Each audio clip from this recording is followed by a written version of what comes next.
1937 की पहली जून को अमेलिया एयरहार्ट ने कैलिफोर्निया के ऑकलैंड से दुनिया के परिभ्रमण के लिए उड़ान भरी। लेकिन ऐसा क्या हुआ कि वो दुनिया का परिभ्रमण करने वाली पहली महिला सोलो पायलट नहीं बन पाई, और क्यों?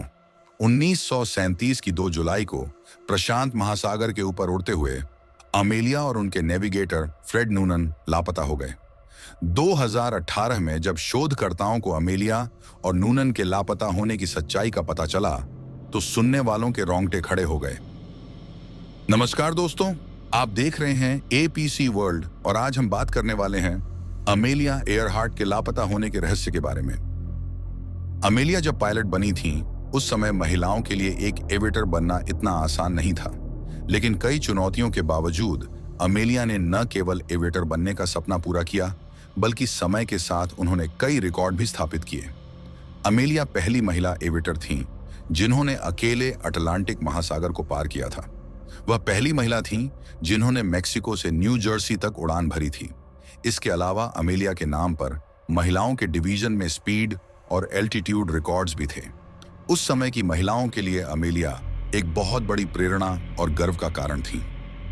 1937 में अमेलिया ने इतिहास रचने का सपना देखा। वह पहली महिला सोलो पायलट बनना चाहती थी जिसने पूरी दुनिया का परिक्रमा किया हो। 1937 के मार्च में अमेलिया ने दुनिया का परिक्रमा करने की अपनी पहली कोशिश की, लेकिन टेक ऑफ के दौरान कुछ गड़बड़ी के कारण उनका प्लेन हवाई के होनोलुलु में क्रैश हो गया। इस हादसे में उनके प्लेन को काफी नुकसान पहुंचा, लेकिन कोई घायल नहीं हुआ। अमेलिया के लिए यह एक बड़ा झटका था, मानो किस्मत उन्हें यह कह रही हो कि वह अभी इस यात्रा के लिए तैयार नहीं है। इस क्रैश के बाद अमेलिया के मुख्य नेविगेटर कैप्टन हैरी मानिंग ने टीम छोड़ दी। शायद उन्होंने अमेलिया पर से भरोसा खो दिया था, लेकिन अमेलिया हार मानने वालों में से नहीं थी। प्लेन में हुए डैमेज को ठीक करने और मरम्मत कार्य के कारण अमेलिया को अपना शेड्यूल पोस्टपोन करना पड़ा, और फिर 1937 के जुलाई में अमेलिया ने दुनिया का परिक्रमा करने की अपनी दूसरी और आखिरी कोशिश की। प्लान के मुताबिक एमेलिया ऑकलैंड कैलिफोर्निया से उड़ान भरने वाली थी। फिर उन्हें south America, Africa, Bharat, south Asia, Australia और पैसिफिक आइलैंड से होते हुए पैसिफिक ओशन को पार कर वापस ऑकलैंड में लैंड करना था। यह एक लंबी और मुश्किलों से भरी 29,000 माइल्स की यात्रा थी। एमेलिया के इस प्लान के बारे में जानने के बाद कई ब्रिटिश अधिकारियों ने उन्हें रोकने की कोशिश की थी, क्योंकि एमेलिया का फ्लाइंग रूट न केवल इक्वेटर के बहुत पास से गुजर रहा था, बल्कि इसमें उन्हें एक बार में पूरे पैसिफिक ओशन को भी पार करना था, जो उस समय बेहद खतरनाक था। इससे पहले भी कई एविएटर्स ने दुनिया का परिक्रमा किया था, लेकिन उनका फ्लाइंग रूट जमीन के ऊपर से और इक्वेटर से दूर था। एमेलिया कुछ ऐसा करने वाली थी जिसे करने की हिम्मत उस समय के पुरुषों ने भी नहीं की थी। समुद्र के ऊपर से उड़ान भरना अपने आप में बेहद खतरनाक था, क्योंकि उस समय आज की तरह सैटेलाइट नेविगेशन नहीं था। समुद्र में नेविगेट करने के लिए सेलेस्टियल नेविगेशन का सहारा लेना पड़ता था, जिसमें आसमान के तारों के जरिए अपनी पोजीशन कैलकुलेट करनी पड़ती थी, लेकिन इसमें गलती की बहुत गुंजाइश थी। इसके अलावा उस समय के विमान एक बार में बहुत लंबी दूरी तक उड़ नहीं सकते थे। उन्हें बहुत ईंधन की जरूरत पड़ती थी।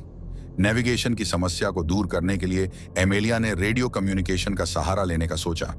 इसमें वह समुद्र में स्थित जहाजों के साथ कम्युनिकेट करती और वे एमेलिया को उनकी पोजीशन और सही दिशा के बारे में बताते। लेकिन रेडियो कम्युनिकेशन भी उतना भरोसेमंद नहीं था। हाल ही में ईजाद होने की वजह से यह तकनीक उतनी विकसित नहीं थी। ईंधन की समस्या को हल करने के लिए एमेलिया ने अपने प्लेन से सीट्स और बाकी के एक्स्ट्रा वजन हटा दिए ताकि वह और अधिक ईंधन ले जा सकें। सारे बंदोबस्त हो जाने के बाद एमेलिया और नूनन ने उड़ान भरी और 29 जून 1937 को वेला, न्यू गिनी पहुंचे। इस दौरान उन्होंने अपनी यात्रा के 22,000 मील पूरे कर लिए। अब बारी थी यात्रा के सबसे मुश्किल पड़ाव की, लेकिन खराब मौसम के कारण एमेलिया को अपने प्लान्स में बदलाव करना पड़ा। न्यू गिनी से हवाई जाने के बजाय खराब मौसम से बचने के लिए एमेलिया ने हाउलैंड आइलैंड पर उतरने का फैसला किया। रास्ते में कुछ कोस्ट गार्ड शिप्स तैनात किया गया ताकि वे एमेलिया को नेविगेशन में मदद कर सकें और छोटे से हाउलैंड आइलैंड को ढूंढने में सहायता करें। 2 जुलाई 1937 को एमेलिया और नूनन ने न्यू गिनी से टेक ऑफ किया, लेकिन बाद में पता चला कि उनके रेडियो एंटेना में कुछ गड़बड़ी थी, जिसकी वजह से वे उन कोस्ट गार्ड शिप्स के साथ सही तरीके से कम्युनिकेशन नहीं कर पा रहे थे। यात्रा शुरू होने से पहले एमेलिया ने अपने विमान से CW ट्रांसमीटर और ट्रेलिंग एंटेना को हटा दिया था, ये सोचकर कि यह अतिरिक्त वजन है। उनके साथ मैनिंग भी नहीं थे, जो वायरलेस कोड्स में एक्सपर्ट थे। एमेलिया ने सोचा था कि वह शिप्स के साथ हाई बैंडविड्थ पर वॉइस कम्युनिकेशन कर लेगी, लेकिन यह उनकी सबसे बड़ी गलती साबित हुई। एंटेना में गड़बड़ी के कारण एमेलिया की आवाज तो शिप्स तक पहुंच रही थी, लेकिन शिप्स से मिलने वाले निर्देश एमेलिया तक नहीं पहुंच पा रहे थे। जब शिप्स के लोगों को इस समस्या का पता चला तो उन्होंने मोर्स कोड के जरिए संपर्क करने की कोशिश की, लेकिन एमेलिया पहले ही ट्रेलिंग एंटेना और CW ट्रांसमीटर हटा चुकी थी। वह उन मोर्स कोड को भी रिसीव नहीं कर सकी। एमेलिया से जो आखिरी संदेश मिला वह यह था, हम शायद हाउलैंड आइलैंड के आसपास पहुंच गए हैं और हम यहां चक्कर लगा रहे हैं। अमीलिया के लापता होने के बाद एक बड़ा सर्च ऑपरेशन लॉन्च किया गया, लेकिन इस लंबे सर्च ऑपरेशन के बाद भी उनका कुछ पता नहीं चला। 1939 5 जनवरी को अमीलिया को मृत घोषित कर दिया गया। US सरकार के अनुसार अमीलिया का प्लेन में ईंधन खत्म होने के कारण वो समुद्र में क्रैश हो गई थी। अमीलिया के लापता होने को लेकर कई थ्योरीज हैं। कई लोग मानते हैं कि जापानी सैनिकों ने अमीलिया और नूनान को जासूस समझकर पकड़ लिया था। 1940 में एक ब्रिटिश रिसर्च टीम निकोमारोरो द्वीप पर मानव आवाज के प्रमाण ढूंढ रही थी, लेकिन उन्हें वहां एक इंसान का कंकाल और कुछ चीजें मिली, जैसे बेनेडिक्टिन बोतल, जूते वगैरह। ये देखकर सब हैरान रह गए। सभी ने सोचा कि शायद वह कंकाल अमीलिया का होगा। कहा जाता है कि अमीलिया हमेशा अपने साथ एक बेनेडिक्टिन बोतल रखती थी, लेकिन बाद में बताया गया कि वह कंकाल अमीलिया और नूनान में से किसी का भी नहीं था। लेकिन 2018 में जब उस कंकाल की हड्डियों को अमीलिया के शरीर के आकार के साथ तुलना किया गया, तब शोधकर्ताओं को 99% मेल मिला। अब सभी ये सोच में पड़ गए कि अमीलिया के साथ क्या हुआ होगा निकोमारोरो द्वीप में। निकोमारोरो द्वीप में कोई मानव आवास नहीं था। वहां के निवासी सिर्फ कोकोनट क्रैब थे। 1940 की रिसर्च टीम ने कहा था कि रात होते ही हजारों की तादाद में कोकोनट क्रैब अपने बिल से बाहर निकलते थे और पूरे द्वीप को ढक लेते थे। ये केकड़े बहुत शक्तिशाली होते हैं और उनका मुख्य आहार नारियल है, लेकिन कभी कभी ये पेड़ों पर चढ़कर पक्षियों का शिकार भी करते हैं।